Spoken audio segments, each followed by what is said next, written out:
Bad Breed, a motorcycle club romance. Written by Amanda Heartley. Performed by Rachel Woods and Luke Parker.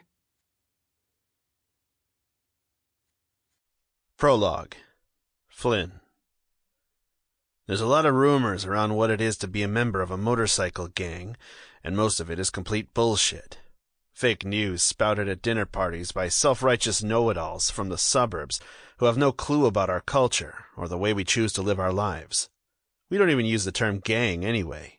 We belong to a club, and a very exclusive one at that. Gang or club, I guess it's all the same. Whatever you choose to call it, when you sign up, you accept the fact you could end up dead, or with a bullet in your flesh if you're lucky, fighting to defend it. Honor is a big thing when you belong. It's probably the biggest.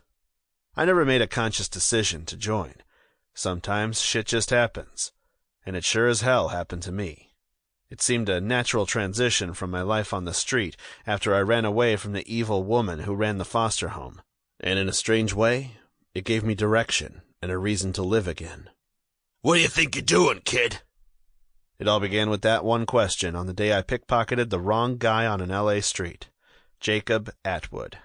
But I'd recently received the worst news possible, and the way I felt about myself back then, I didn't care if he killed me. At least my miserable existence would finally be over.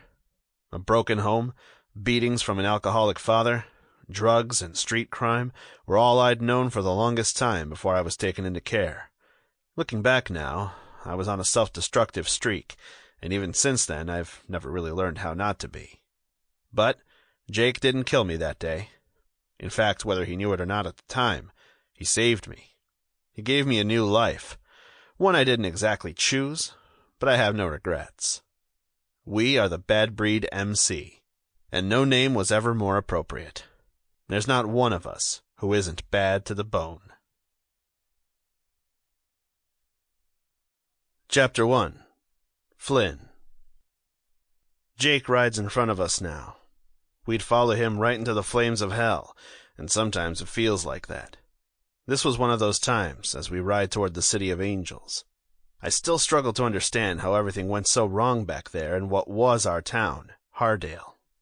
It was a freaky chain of events, a snowball that rolled down the mountainside, turned into an avalanche, and almost buried us all. Everyone's feeling defeated and dejected as we follow Jake along the coastal California highway, and most of us silently disagree with our club president's plan. We're just gonna lay low for a while. Regroup. Heal. That's what Jake had said. He hadn't even put it up for discussion. He just went ahead and gave the order, and I knew why he was doing it. After the fight with the Cobras, he doesn't want to risk losing any more men. He wants to give us all a chance to lick our wounds, nurse our shattered pride, and start thinking clearly again before we go in for payback. And you can bet we will. It was supposed to have been a simple affair. To meet with Ricky Johnston and his most trusted, to tell the Cobras to shove their offer of going in together on meth trafficking where the sun doesn't shine. We didn't want that shit in our town. All we wanted to do was make it clear that the transportation network they'd chosen for their new cargo would have to go through some other place instead. We weren't the fucking cartel, but they should just get the hell out of Hardale if that's what they had planned. But the Cobras weren't willing to take no for an answer. As it turned out, they were the cartel, and we got ambushed. I guess we should have known better. We're not invincible, no matter how much we like to think we are, and we'd already been doing business with the Cobras for a long time. While rule number 1 is to always expect a betrayal, we just didn't see that one coming. In the end, we lost 5 good men. And our town. Sure, we could have stuck it out. We could have stayed and fought to the very last man, but what would have been the point of that? I didn't like putting Hardale in the rearview mirrors of my bike any more than the others did, but I understood Jake's intention. We did need to regroup. We did need to heal.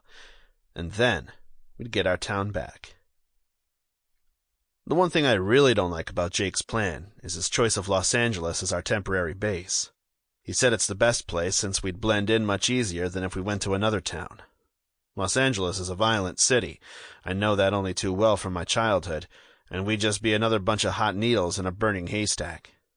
I can't say I agree, but I trust his judgment. Still, that doesn't mean I have to like it, and I tell him so when we stop at a gas station halfway there, our bikes thirsty. Sample complete. Ready to continue?